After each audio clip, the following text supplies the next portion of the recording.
வெளிநாடுகளிலிருந்து வந்த மிஷினரிகள் கல்விக்கூடங்களை உருவாக்கினர். டேனியல் பூர் என்பவரின் முயற்சியில் 1835 ஆண்டு அக்டோபர் தொடங்கி அடுத்தடுத்து 7 பள்ளிகள் தொடங்கப்பட்டன. பசுமலை பள்ளி 1845 தொடங்கப்பட்டிருந்தது.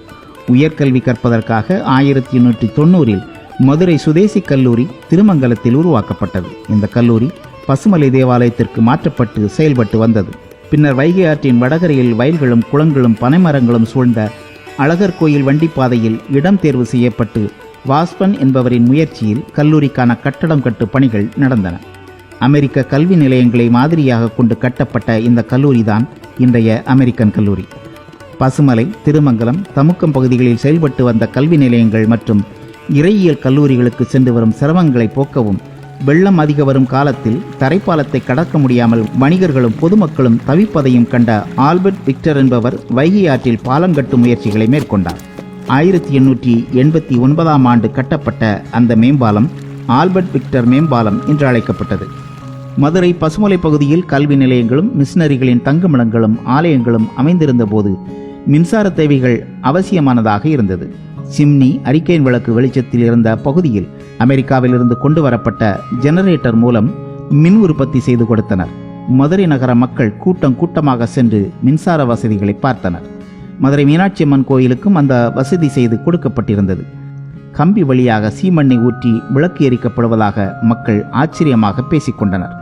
ஆர்வி மில் எனப்படும் மதுரா கோட்ஸ் மில் மதுரையின் தொழில் வளர்ச்சியில் முக்கிய பங்காற்றியது. மதுரா கோட்ஸ் சங்கொலியில் மதுரை நகரம் விழித்து கொண்டது. மின்மயமாக்கப்பட்ட மதுரா கோட்ஸ் சாலையில் நீராவி இயந்திரம் உதவியோடு தொழிலாளர்களுக்காக தனி ரயிலே இயக்கப்பட்டது. ஸ்காட் ரோட்டையும் மதுரா கோட்ஸ் மில் வாசலையும் இணைக்கும் சுரங்க ரயில் போக்குவரத்தும் இருந்தது. மதுரா கோட்ஸ் மில்லிலும் மகாலட்சுமி மில்லிலும் தொழிற்சங்கங்கள் வளர்ச்சி பெற்றன. தொழிலாளர்களின் உரிமைக்கான போராட்டங்களும் அடிக்கடி நடந்தன. குடிநீர் தேவையை தீர்க்கும் ஊரணிகளும் வேளாண்மைக்கு பயன்படும் குளங்களும் மதுரையில் அமைந்திருந்தன. செட்டியூரணி, செம்பூரணி, கருப்பாயூரணி உள்ளிட்ட பகுதிகளின் பெயர் காரணங்களாக ஊரணிதான் இருந்துள்ளது.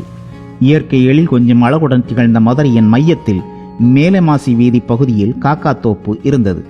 தெற்கே பெருமாள் தெப்பக்குளம், வடக்கே கிருஷ்ணராயர் தெப்பக்குளம், கிழக்கே மீனாட்சியம்மன் பொற்றாமரை குளம், மேற்கே கிருதுமாலாறு என்று நீர்நிலைகள் சூழ காக்கை குயில்களின் இன்னிசையோடு மரங்கள் செழித்திருந்த பகுதிதான் காக்காத்தோப்பு. மதுரையின் மேற்கு நுழைவு வாயிலான கோச்சடை பகுதியில் இருந்த புல்லூத்து மதுரை பகுதி மக்களின் குடிநீர் தேவையை தீர்த்து வைத்தது. தத்தன் மல்லன் என்ற விவசாயியின் முயற்சியில் வைகையின் வடகரையில் பெரிய ஏரி ஒன்று வெட்டப்பட்டது. வேளாண் செய்து வந்த மக்கள் அந்த ஏரியை தத்தன் ஏரி என்று அழைத்து வந்தனர்.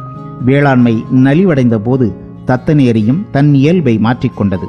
வாழைத்தோப்பு, கமலத்தோப்பு, மக்கான் தோப்பு, சிங்காரத்தோப்பு உள்ளிட்ட பல்வேறு தோப்புகள் மதுரை நகர் பகுதியின் பசுமை அடையாளங்களாக நீண்ட நாட்கள் நிலைத்திருந்தன. பாண்டிய மன்னர்களின் ஆட்சியிலும் நாயக்க மன்னர்களின் ஆட்சியிலும் நாணயங்கள் தயாரித்து வழங்கிய பகுதியை அக்கச்சாலை என்று அழைத்தனர். இப்போது தங்க நாணயங்கள் தயாரிக்கும் சிறு நிறுவனங்கள் செயல்பட்டு வரும் அப்பகுதியை தெற்கு வாசல் சின்னக்கடை தெரு என்று அழைக்கின்றனர்.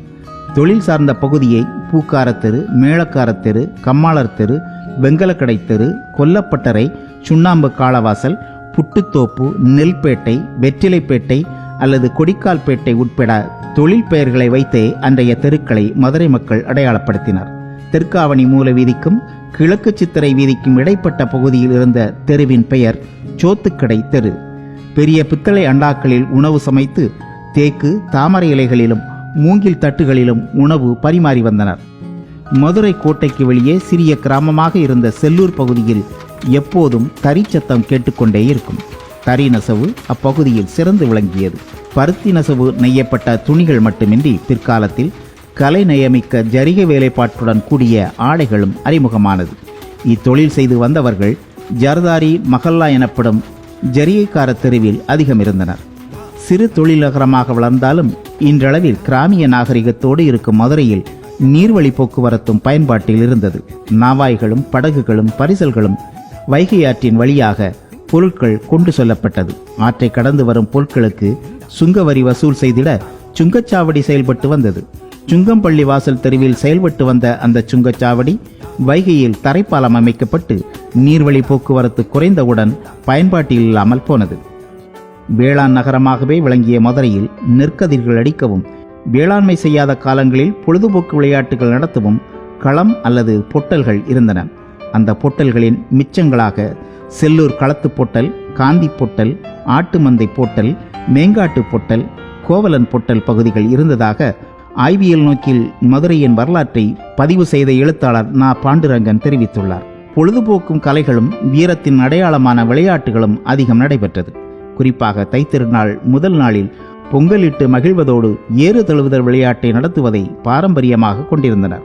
ஒரு காலத்தில் கிராமமாக இருந்து இப்போது மதுரை மாநகராட்சியின் ஒரு அங்கமாக மாறியிருக்கும் அவனியாபுரத்தில்தான் முதல் ஜல்லிக்கட்டு விளையாட்டு தொடங்கப்பட்டு பண்பாட்டின் அடையாளத்தை காத்துக் கொண்டிருக்கின்றன. மதுரையின் மற்றொரு சிறப்பு, அது ஒரு திருவிழா நகரம். ஆண்டு முழுவதும் கொண்டாட்டங்களின் கூடலாகவே இருக்கும் தைத்திருநாள் பொங்கல், ஜல்லிக்கட்டு, தைத்திங்கள் பௌர்ணமி முழுநிலவு நாளில் தெப்பத் திருவிழா, மீனாட்சியம்மன் திருக்கல்யாணம், அழகர் ஆற்றில் இறங்குதல், தேரோட்டம், கோரிப்பாளையம் சந்தனக்கூடு திருவிழா, தெற்கு வாசல் புனித மேரி தேவாலய திருவிழா, நாட்டார் தெய்வ கோயில் கொடை விழாக்கள் உள்ளிட்ட பல்வேறு திருவிழாக்கள் மதுரை மக்களின் மனங்களை ஒன்றிணைப்பதாக இருக்கும். அழகர் ஆற்றில் இறங்கும் திருவிழாவில் 10 லட்சத்திற்கும் மேற்பட்ட மக்கள் ஒன்று கூடுவார்கள். நாடகக்கலையின் வளர்ச்சியில் மதுரையின் பங்களிப்பு முக்கியத்துவம் வாய்ந்ததாகும். இந்திய விடுதலை போராட்டங்களில் மதுரையை சேர்ந்த நடிகர்கள் உருவாக்கிய நாடகங்கள் பிரசித்தி பெற்றன. பின்னாட்களில் சாந்தி தியேட்டர் என்று அழைக்கப்பட்ட சந்திரா தியேட்டரில் நாடகங்கள் நடைபெற்றன. சங்கரதாஸ் சுவாமிகள், டி.கே. சண்முகம், நவாப் ராஜா மாணிக்கம் போன்றோரின் நாடக கம்பெனிகள் மூலம் பல நடிகர்கள் உருவாகினர். திரைத்துறையிலும் மதுரையின் மனம் அதிகமாகவே வீசியது. திரையரங்குகளின் வாசலில் விற்கப்பட்ட சீனப்பாசி கலந்த குளிர்பானம்தான் இன்று ஜில் ஜில் ஜிகர்தண்டாவாக மாறி மதுரையின் அடையாளங்களில் ஒன்றாகியுள்ளது. பிரிட்டிஷ் ஆட்சி காலத்தில் 1866ஆம் ஆண்டு மதுரை நகராட்சியாக அறிவிக்கப்பட்டது. 1971ஆம் ஆண்டு மதுரை மாநகராட்சியாக தரம் உயர்த்தப்பட்டது. தமிழ்நாட்டில் காமராஜர் முதல்வராக இருந்தபோது சிறந்த நகரங்களை கட்டமைக்கும் நோக்கத்தோடு அரசின் உயரதிகாரிகள் குழு ஒன்று வெளிநாடுகளில் சென்று முக்கிய நகரங்களின் அமைப்பை பார்வையிட திட்டமிட்டார்கள். அப்போது முதல்வர் காமராஜர், மதுரையை போன்ற சிறந்த நகர கட்டமைப்பு எங்குள்ளது, முதலில் மதுரையை சென்று பாருங்கள் என்று கூறினார். மதுரை என்ற நகரம் ஆங்கிலத்தில் மதுரா என்று அழைக்கப்பட்டு வந்தது. வட இந்தியாவிலும் அதுபோன்றதொரு நகரம் இருந்ததால் சிக்கலை தீர்க்க பிரதமர் நேருவின் முயற்சியால் மதுரை நகரசபை தலைவர் டி.கே. ரமா தலைமையில் மக்களின் கருத்துக்கள் கேட்கப்பட்டு மதுரை என்று பெயர் தேர்வு செய்யப்பட்டது. மதுரை சந்திப்பு ரயில் நிலையம் வணிகத்தின் வளர்ச்சிக்கும் பல கிராமங்களை இணைக்கும் பாலமாகவும் செயல்பட்டு வந்தது. தென்னக ரயில்வேயின் மதுரை கோட்டம் இப்போதும் அப்பணியை திறம்பட செய்கிறது. விமானத்தின் வடிவத்தோடு கட்டப்பட்ட மதுரை தபால் நிலையம் பிரிட்டிஷ் கால கட்டடக்கலைக்கு சான்றாகவும் உள்ளது. 1966ஆம் ஆண்டு முதல் செயல்பட்டு வரும் மதுரை காமராஜர் பல்கலைக்கழகம் இந்தியாவிலேயே மாநில தலைநகருக்கு வெளியே அமைந்திருக்கும் ஒரே உயர்நீதிமன்றமாக சென்னை உயர்நீதிமன்ற மதுரை கிளை, மாட்டுத்தாவணி எம்ஜிஆர் பேருந்து நிலையம், பெரியார் பேருந்து நிலையம், ஆரப்பாளையம் பேருந்து நிலையம், பன்னாட்டு விமான நிலையம் என்று பல்வேறு சிறப்புகளோடு பறந்து விரிந்து வளர்ந்து கொண்டே இருக்கிறது கீழ்த்திசையின் ஏத்தன்ஸ் என்று போற்றப்படும் கோவில் மாநகரம்.